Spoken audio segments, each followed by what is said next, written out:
आईला कधी एकदा जेव्हा सुट्टी असं झालं होतं इजा. अरे चल की आमच्या संग थोडं थोडं खा चल. अगं धने मी रोजच जाते घरला जेवायला.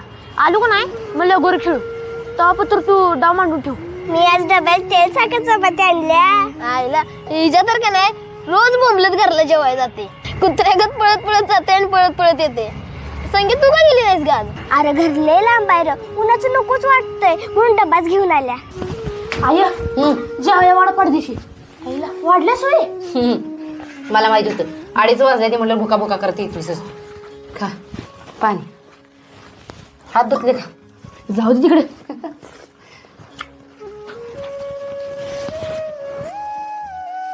आय तुझ्या घरातलं कुठं आहे? अरे ती त्याचा धागा तुटलाय जरा गाठवायला टाकले.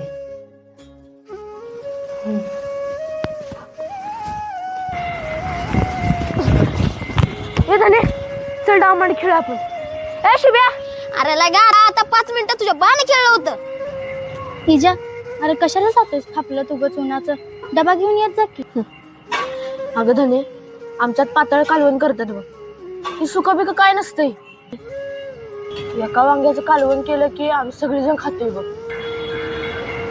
आणि त्या डब्यात कसं घेऊन यायचं सांडतंय ना व. आणि मग त्याच्यापेक्षा घरला गेलो का ना शिळा असू दे पातळ असू दे काय बी खाऊन लगेच यायला येते बघ. आणि त्यामुळे माझी जी परिस्थिती आहे ती फक्त माझ्या पुरतं मर्यादित राहते. त्याचा बाजार होत नाही.